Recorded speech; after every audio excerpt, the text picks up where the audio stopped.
तेलंगाना में सनसनी फैलाने वाले टीआरएस के अरकान असेंबली की खरीदारी की कोशिश के मामले में तेलंगाना हाईकोर्ट ने 3 मुलजिमीन की जमानत मंजूर कर दी है। अदालत ने इस मामले के मुलजिमीन रामचंद्र भारती, सिम्हायाजी और नंद कुमार की मशरू जमानत मंजूर की है।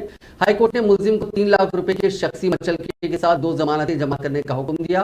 हाईकोर्ट ने वाज़ेह किया कि मुलजिमीन को हर पीर को पुलिस के सामने पेश होना होगा। अदालत ने हिदायत दी कि तमाम मुलजिमीन को अपने पासपोर्ट एसआईटी हुकाम के हवाले करने होंगे और गवाहों पर असरअंदाज होने की कोशिश नहीं करनी होगी। ये तीनों मुलजिमीन 33 दिनों से चंचलगुड़ा जेल में महरूस हैं। इन मुलजिमीन ने अदालत में जमानत की दरखास्त दाखिल की थी। इसकी मुखालिफत करते हुए सरकारी वकील ने अदालत को बताया कि अगर मुलजिमीन की जमानत हो जाती है तो वो शवाहिद से छेड़छाड़ कर सकते हैं। जज ने फरीकैन के दलाइल सुनने के बाद तीनों मुलजिमीन की जमानत मंजूर कर ली।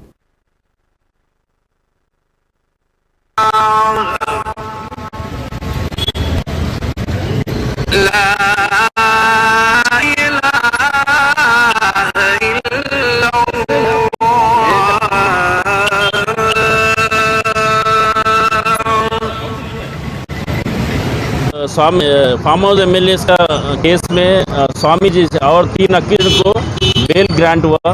इससे पहले वो लोग रिमांड के बारे में सुप्रीम कोर्ट को गए थे। वो सुप्रीम कोर्ट के ऑब्जर्वेशन के ऊपर आज लर्नर सिंगल जज of high court bell grant किया। उसमें के खाली 41 ये सीआरपीसी नोटिस नहीं दे के अरेस्ट रिमांड किया। इसीलिए ये ग्राउंड के ऊपर आज बेल ग्रांट किया। इससे पहले ये यही कोर्ट रिफ्यूज किया। सुप्रीम कोर्ट के जजमेंट के ऊपर आज कंसिडर करके बेल ग्रांट हुआ। 3 लाख 2 श्योरिटी के लिए और एवरी मंडे वो लोग सिट के सामने हाजिर हो।